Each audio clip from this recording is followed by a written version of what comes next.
ಸಾರ್ವಜನಿಕರ ಎದುರೇ ಗ್ರಾಮ ಪಂಚಾಯಿತಿ ಅಧ್ಯಕ್ಷ ಕಪಾಳ ಮೋಕ್ಷ ಮಾಡಿದ್ದಾರೆ. ಇದಕ್ಕೆ ಸಂಬಂಧಪಟ್ಟಂತೆ ಈಗ ಒಂದು ಬ್ರೇಕಿಂಗ್ ನ್ಯೂಸ್ ಇದೆ. ಗ್ರಾಮದ ಸಮಸ್ಯೆ ಬಗ್ಗೆ ಪ್ರಶ್ನೆ ಮಾಡಿದ್ದಕ್ಕೆ ದೌರ್ಜನ್ಯವನ್ನ ಮಾಡಿರುವಂತದ್ದು. ಸಾರ್ವಜನಿಕರ ಎದುರೇ ಗ್ರಾಮ ಪಂಚಾಯಿತಿ ಅಧ್ಯಕ್ಷ ಕಪಾಳ ಮೋಕ್ಷ. ಚಿಂತಾಮಣಿ ತಾಲೂಕಿನ ಮುರುಗಮಲ್ಲ ಗ್ರಾಮದಲ್ಲಿ ನಡೆದಿರುವಂತಹ ಘಟನೆ ಇದು. ನಿನ್ನೆ ಅಧಿಕಾರಾವಧಿಯಲ್ಲಿ ಗ್ರಾಮಕ್ಕೆ ಏನ್ ಮಾಡಿದ್ದೀರಾ ಅನ್ನೋ ಒಂದು ಪ್ರಶ್ನೆಯನ್ನ ಮಾಡಿದ್ದಾರೆ. ಪ್ರಶ್ನೆ ಮಾಡಿದ್ದವನಿಗೆ ಕಪಾಳ ಮೋಕ್ಷವನ್ನ ಅನ್ಸರ್ ಖಾನ್ ಮಾಡಿರುವಂತದ್ದು. ಇದಕ್ಕೆ ಸಂಬಂಧಪಟ್ಟಂತೆ ಸರ್ಕಾರಿ ಜಾಗವನ್ನ ನುಂಗಿ ಹಾಕಿರುವಂತಹ ಅನ್ಸರ್ ಖಾನ್ ಗ್ರಾಮ ಪಂಚಾಯಿತಿ ಅಧ್ಯಕ್ಷನ ವಿರುದ್ಧ ಆರೋಪಗಳ ಸುರಿಮಳೆ ಕೇಳಿ ಬರ್ತಾ ಇದೆ. ತನ್ನ ಜಾಗಕ್ಕೆ ನೋ ಎಂಟ್ರಿ ಅಂತ ಅನ್ಸರ್ ರೌಡಿಸಂಗೆ ಜನ ಸುಸ್ತಾಗಿದ್ದಾರೆ. ಸಾರ್ವಜನಿಕರ ಎದುರೇ ಗ್ರಾಮ ಪಂಚಾಯಿತಿ ಅಧ್ಯಕ್ಷ ಕಪಾಳ ಮೋಕ್ಷ ಮಾಡಿರುವಂತದ್ದು. ಸಮಸ್ಯೆಯನ್ನ ಹೇಳಿಕೊಂಡ ಗ್ರಾಮಸ್ಥನಿಗೆ ಗ್ರಾಮ ಪಂಚಾಯಿತಿ ಅಧ್ಯಕ್ಷನೊಬ್ಬ ಕಪಾಳ ಮೋಕ್ಷ ಮಾಡಿರುವ ಘಟನೆ ಚಿಂತಾಮಣಿ ತಾಲೂಕಿನ ಮುರುಗಮಲ್ಲ ಗ್ರಾಮದಲ್ಲಿ ನಡೆದಿದೆ. ಮುರುಗಮಲ್ಲ ಗ್ರಾಮ ಪಂಚಾಯಿತಿ ಅಧ್ಯಕ್ಷ ಅನ್ಸರ್ ಖಾನ್ ಗ್ರಾಮಕ್ಕೆ ಭೇಟಿ ನೀಡಿದಾಗ ಅಧಿಕಾರಾವಧಿಯಲ್ಲಿ ಏನ್ ಮಾಡಿದೀರಾ ಅಂತ ಗ್ರಾಮಸ್ಥನೊಬ್ಬ ಪ್ರಶ್ನೆ ಮಾಡ್ತಾರೆ. ಆ ಸಂದರ್ಭದಲ್ಲಿ ಗ್ರಾಮಸ್ಥನ ಪ್ರಶ್ನೆಗೆ ಕೆಂಡಾಮಂಡಲರಾಗಿ ಆತನ ಮೇಲೆ ಹಲ್ಲೆ ನಡೆಸಿದ್ದಾನೆ ಅಂತ ಗ್ರಾಮಸ್ಥರು ಈಗ ಆರೋಪಿಸಿದ್ದಾರೆ. ಸರ್ಕಾರದ ಜಾಗವನ್ನ ನುಂಗಿ ಹಾಕಿರುವ ಅನ್ಸರ್ ಖಾನ್ ಗ್ರಾಮದಲ್ಲಿ ಬೆದರಿಕೆ ಒಡ್ಡುತ್ತಿದ್ದು ಈತನ ಗೂಂಡಾವರ್ತನೆಗೆ ಜನ ಹೈರಾಣಾಗಿದ್ದಾರೆ.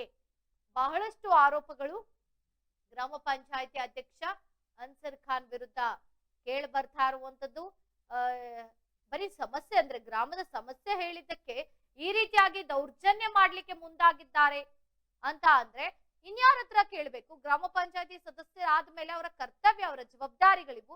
ಆದ್ರೆ ಅವ್ರ ಜವಾಬ್ದಾರಿಗಳನ್ನ ಮರೆತು ಇವ್ರುಗಳು ಕೆಲಸ ಮಾಡ್ತಾ ಇದ್ದಾರ. ಸಮಸ್ಯೆಯನ್ನ ಕೇಳಿದ್ರೆ ಸಮಸ್ಯೆಗಳು ಈ ತರ ಇದೆ, ಅದನ್ನ ಸರಿಪಡಿಸಿ ಅಂತ ಅವ್ರು ಹೇಳ್ದಾಗ ಕಪಾಲಕ್ಕೆ ಹೊಡೆಯೋದು ಎಷ್ಟು ಮಟ್ಟಿಗೆ ಸರಿ? ಸರ್ಕಾರ ಜಾಗವನ್ನೇ ನುಂಗು ಹಾಕಿರುವಂತ ಆರೋಪ ಕೂಡ ಈ ವ್ಯಕ್ತಿ ಮೇಲೆ ಇರುವಂತದ್ದು. ಗ್ರಾಮ ಪಂಚಾಯತಿ ಅಧ್ಯಕ್ಷನ ವಿರುದ್ಧ ಆರೋಪಗಳ ಸುರಿಮಳೆ ಇದೆ. ತನ್ನ ಮೇಲೆ ಆರೋಪ ಇಟ್ಕೊಂಡು ಇವರು ಬೇರೆಯವ್ರಿಗೆ ಯಾವ ರೀತಿಯಾಗಿ ಹೊಡಿತಾರೆ, ಕಪಾಳ ಮೋಕ್ಷ ಹೇಗ್ ಮಾಡ್ತಾರೆ? ಇವು ಬಹಳಷ್ಟು ಕೇಳಿ ಬರ್ತಾ ಇರುವಂತಹ ವಿಚಾರಗಳು. ನಾವು ದೃಶ್ಯದಲ್ಲಿ ನೋಡ್ತಾ ಇದೀವಿ. ಗ್ರಾಮದ ಸಮಸ್ಯೆ ಬಗ್ಗೆ ಹೇಳಿದ್ದಕ್ಕೆ ಕಪಾಳ ಮೋಕ್ಷ ಮಾಡಿರುವಂತಹ ದೃಶ್ಯ ನಾವು ನೋಡ್ತಾ ಇರುವಂತದ್ದು. ವ್ಯಕ್ತಿ ಏನೋ ಗ್ರಾಮದಲ್ಲಿ ಒಂದಷ್ಟು ಸಮಸ್ಯೆಗಳಿದೆ ಅಂತ ಹೇಳಲಿಕ್ಕೆ ಬಂದಾಗ ಕಪಾಳ ಮೋಕ್ಷ ಮಾಡಿರುವಂತದ್ದು ಅನ್ಸರ್. ವರ್ತನೆ ಮಾಡ್ತಾ ಇದ್ದಾರೆ, ಆ ವಿಡಿಯೋ ನೋಡಿದ್ರೆ ಗೊತ್ತಾಗ್ತಾ ಇದೆ. ಗ್ರಾಮ ಪಂಚಾಯಿತಿ ಅಧ್ಯಕ್ಷ ಆದ್ಮೇಲೆ ಅವರ ಕರ್ತವ್ಯ, ಅವರ ಜವಾಬ್ದಾರಿ ಗ್ರಾಮದಲ್ಲಿರುವ ಸಮಸ್ಯೆಗಳನ್ನ ಬಗೆಹರಿಸುವಂತದ್ದು, ಸಮಸ್ಯೆಗಳಿಗೆ ಪರಿಹಾರವನ್ನ ಕೊಡುವಂತದ್ದು. ಆದ್ರೆ ಇವರು ಅದ್ಯಾವುದೇ ಕೆಲಸವನ್ನ ಮಾಡ್ತಾ ಇಲ್ಲ. ಅದನ್ನ ಬಿಟ್ಟು ಗ್ರಾಮಸ್ಥರು ಬಂದು ಸಮಸ್ಯೆಯನ್ನ ಕೇಳಿದ್ರೆ ಇವರು ಅವ್ರ ಮೇಲೆ ದೌರ್ಜನ್ಯವನ್ನ ಮಾಡ್ತಾ ಇದ್ದಾರೆ, ಕಪಾಳ ಮೋಕ್ಷವನ್ನ ಮಾಡ್ತಾ ಇರುವಂತದ್ದು. ಅದು ಗ್ರಾಮದ ಮಧ್ಯದಲ್ಲಿ, ಅದು ರಸ್ತೆಯಲ್ಲಿ ನಿಂತು ಆತ ಕಪಾಳ ಮೋಕ್ಷ ಮಾಡಿದ ನಂತರ ಸ್ವಲ್ಪ ಬಿದ್ದೇ ಬಿಡ್ತಾನೆ. ಅಷ್ಟರ ಮಟ್ಟಿಗೆ ಹೊಡೆದಿರುವಂತದ್ದು ನಾವು ದೃಶ್ಯದಲ್ಲಿ ನೋಡ್ತಾ ಇದೀವಲ್ಲ. ಈತನೇ ಗ್ರಾಮ ಪಂಚಾಯಿತಿ ಅಧ್ಯಕ್ಷ ಅನ್ಸರ್ ಖಾನ್. ಗ್ರಾಮದ ಕೆಲಸಗಳನ್ನ ಮಾಡ್ಲಿಕ್ಕೆ ಆಗಲ್ಲ ಅಂದ್ಮೇಲೆ, ಇಲ್ಲ ಗ್ರಾಮದ ಜನರ ಸಮಸ್ಯೆಯನ್ನ ಕೇಳಕ್ ಆಗಲ್ಲ ಅಂದ್ಮೇಲೆ ಗ್ರಾಮ ಪಂಚಾಯಿತಿ ಅಧ್ಯಕ್ಷರಾಗಿ ನಿಮ್ಮ ಕೆಲಸ ಏನು ಅಂತ ಗ್ರಾಮಸ್ಥರು ಬಂದು ನಿಮ್ಮ ಬಳಿ ಕೆಲಸಗಳನ್ನ ಹೇಳ್ತಾರೆ, ಅಥವಾ ಏನೋ ಗ್ರಾಮದಲ್ಲಿ ಸಮಸ್ಯೆ ಇದೆ ಸ್ವಲ್ಪ ಸರಿಪಡಿಸ್ಕೊಡಿ ಅಂತ ಕೇಳ್ತಾರೆ ಅಂತ ಅಂದ್ಮೇಲೆ, ನಿಮ್ಮನ್ನ ಜವಾಬ್ದಾರಿಯುತ ಸ್ಥಾನದಲ್ಲಿ ಕೂರ್ಸವ್ರೆ ಅಂತ ಅಂದ್ಮೇಲೆ ಆ ಕರ್ತವ್ಯ ನಿಮ್ದು, ನೀವು ಮಾಡ್ಬೇಕು. ಇನ್ಯಾರು ಮಾಡ್ತಾರೆ? ಇನ್ಯಾರ ಹತ್ರ ಹೋಗಿ ಹೇಳ್ತಾರೆ? ಆಗಿಲ್ಲ ಅಂತ ಅಂದ್ರೆ ರಾಜೀನಾಮೆ ಕೊಟ್ಟು ಬನ್ನಿ, ಕೆಲಸ ಮಾಡೋರು ಹೋಗಿ ಕುತ್ಕೊಂಡು ಕೆಲಸ ಮಾಡ್ತಾರೆ.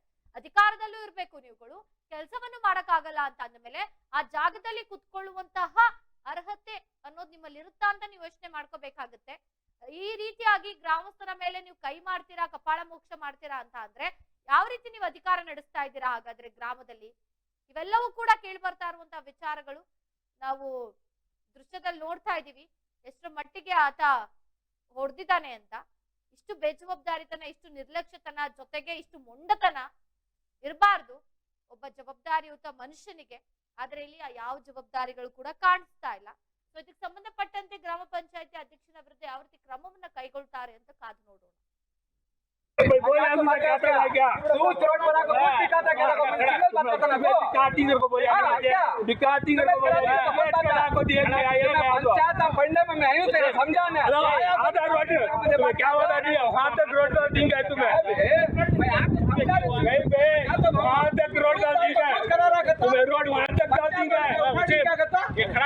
पंचायत बात करो, बात क्या है? पंचायत अब क्या बोले? नोटिस आपको मार्किंग होगा, बिल कलेक्टर बोल रहे हैं। ये बोल अब मुझे बात अब बोल रहा है, कंप्लेंट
चल रहा है ना बने रहे तो ना बनाने रहे तो चल रहा है देखिए यार खड़ना आता जा रहा हम बने घर खड़ना आता हम आ रहे देख रही है लेकिन मंडल वाला ऐसा कुछ दिया बोले ऐसा क्या गलत है क्या? नहीं तो बोले ऐसा तरीके से क्या भाई क्या तुम्हें बोले ऐसा क्या है क्या? तू चोट बना को दिखाता क्या दिखाती को बोला दिखाती को बोला को दिया पंचायत फंडे में मैं हूं समझाने आधार वाटर क्या होता है वहां तक रोड का दिन है तुम्हें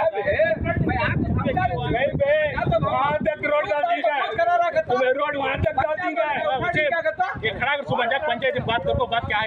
पंचायत अब क्या बोले? नोटिस आपको मार्किंग होगा, बिल कलेक्टर बोल रहे हैं। ये बोल अब मुझे बात अब बोल रहा है, बोलने में कंप्लेंट लेंगे।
क्यों कैसा चल रहा है ना बनने रहे तो ना बनाने रहे तो चल रहा आ रहे देखिए यार उखाड़ने आता जा रहा हम बने खरा उखाड़ने आता हम आ रहे देख रही है म्हणजे क्या भी ये नहीं है लेकिन मंडल वाला ऐसा कुछ जगह मैं दिया बोले तो क्या गलत है क्या नहीं तो बोले तो तरीके से क्या था भाई क्या तुम्हें बोले तो क्या था भाई क्या तू चोट बना को दिखाता क्या दिखाती को बोले दिखाती को बोले को दिए पंचायत पढ़ने में मैं आया थे समझाने आधार वाट क्या होता है वहां तक रोड डाल दी गए तुम्हें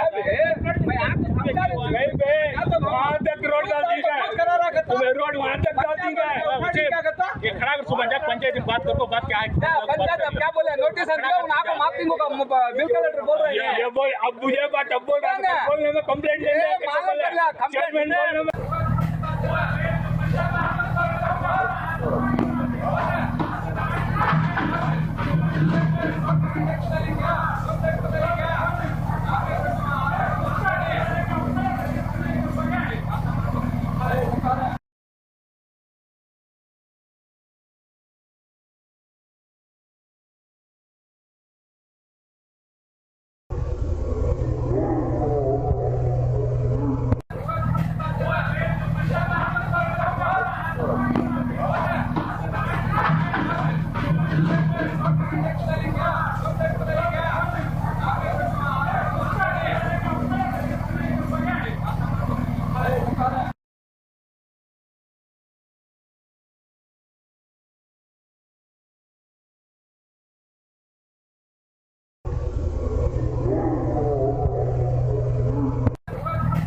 क्यों कैसा चल रहा है ना बनने रहे तो ना बनाने रहे तो चल रहा आ रहे देखिए यार उखाड़ने आता जा रहा हम बने खरा उखाड़ने आता हम आ रहे देख रही है म्हणजे क्या भी ये नहीं है ಇನ್ನು ಸಮಸ್ಯೆ ಹೇಳಿಕೊಂಡು ಬಂದಂತಹ ಗ್ರಾಮಸ್ಥನಿಗೆ ಗ್ರಾಮ ಪಂಚಾಯತಿ ಅಧ್ಯಕ್ಷ ಕಪಾಳ ಮೋಕ್ಷ ಮಾಡಿರುವಂತ ಘಟನೆ ಚಿಂತಾಮಣಿ ತಾಲೂಕಿನ ಮುರುಗಮಲ್ಲ ಗ್ರಾಮದಲ್ಲಿ ನಡೆದಿರುವಂತದ್ದು. ಮುರುಗಮಲ್ಲ ಗ್ರಾಮ ಪಂಚಾಯತಿ ಅಧ್ಯಕ್ಷ ಅನ್ಸರ್ ಖಾನ್ ಗ್ರಾಮಕ್ಕೆ ಭೇಟಿ ನೀಡಿದಾಗ ನಿನ್ನ ಅಧಿಕಾರಾವಧಿಯಲ್ಲಿ ಏನ್ ಮಾಡಿದ್ದೀರಾ ಅಂತ ಗ್ರಾಮಸ್ಥನೊಬ್ಬ ಪ್ರಶ್ನೆ ಮಾಡಿದ್ದಾನೆ. ಇದಕ್ಕೆ ಕೋಪಗೊಂಡಂತಹ ಅನ್ಸರ್ ಖಾನ್ ಆತನ ಮೇಲೆ ಹಲ್ಲೆ ನಡೆಸಿದ್ದಾನೆ ಅಂತ ಗ್ರಾಮಸ್ಥರು ಈಗ ಆರೋಪ ಮಾಡ್ತಾ ಇರುವಂತದ್ದು. ಜೊತೆಗೆ ಸರ್ಕಾರದ ಜಾಗವನ್ನ ನುಂಗಿ ಹಾಕಿರುವ ಅನ್ಸರ್ ಖಾನ್ ಗ್ರಾಮದಲ್ಲಿ ಬೆದರಿಕೆ ಒಡ್ಡುತ್ತಿದ್ದು ಈತನ ಗೂಂಡಾವರ್ತನೆಗೆ ಜನ ಹೈರಾಣಾಗಿದ್ದಾರೆ ಅನ್ನೋ ಒಂದಷ್ಟು ವಿಚಾರಗಳು ಕೇಳಿ ಬರ್ತಾ ಇದೆ. ಜೊತೆಗೆ ಈ ಗ್ರಾಮ ಪಂಚಾಯತಿ ಅಧ್ಯಕ್ಷನ ವಿರುದ್ಧ ಆರೋಪಗಳ ಸುರಿಮಳೆಯೇ ಕೇಳಿ ಬರ್ತಾ ಇದೆ.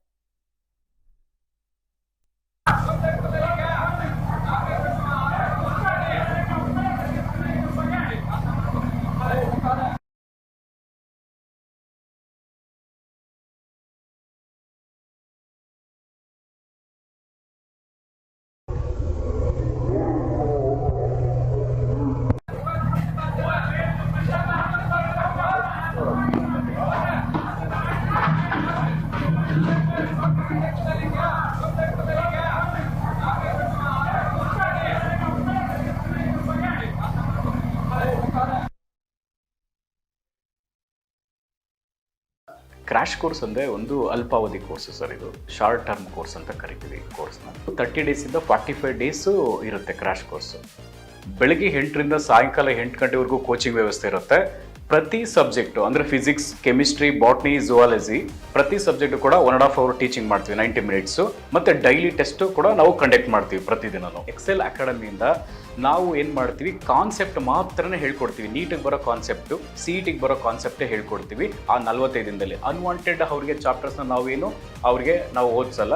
ಸೊ ಅದರಿಂದ ಏನಾಗುತ್ತೆ, 45 ದಿನದಲ್ಲಿ ಸಕ್ಸಸ್ ರೇಟು ಜಾಸ್ತಿ ಆಗುತ್ತೆ. ಯಾರು ಸಿಂಗಲ್ ಪೇರೆಂಟ್ಸ್ ಇದ್ದಾರೆ ಅಂಥ ಒಂದು ಮಕ್ಕಳಿಗೆ ನಾವು ಖಂಡಿತ ನಾವು ಫೀಸಲ್ಲಿ ರಿಯಾಯಿತಿ ಇರುತ್ತೆ. ಆ ಒಂದು ಮಕ್ಕಳಿಗೆ ಖಂಡಿತ ನಾವು ಫೀಸಲ್ಲಿ, ಮತ್ತು ಮೆರಿಟೋರಿಯಸ್ ಮಕ್ಕಳಿಗೆ ನಾವು ಫೀಸಲ್ಲಿ ರಿಯಾಯಿತಿ ಕೊಡ್ತೀವಿ. ನಿಮ್ಮ ತಂದೆ ತಾಯಿ ಏನು ಆಸೆ ಇಟ್ಕೊಂಡಿರ್ತಾರೋ ಆ ಆಸೆ ಪ್ರಕಾರ ನೀವು ಕೂಡ ಕೈ ಜೋಡಿಸ್ಬೇಕಾಗುತ್ತೆ. ನಾವು ಕೂಡ ನಮ್ಮ ಫ್ಯಾಕಲ್ಟೀಸಿಂದ, ನಮ್ಮ ಕಡೆಯಿಂದ ಒಳ್ಳೆ ಒಂದು ಕೋಚಿಂಗ್ ಕೊಟ್ಟು ನಾವು ಒಳ್ಳೆ ರ್ಯಾಂಕ್ ತೆಗ್ಸೋಕ್ಕೆ ನಾವು ಕೂಡ ನಿಮ್ಮ ಜೊತೆ ನಾವು ಇರ್ತೀವಿ.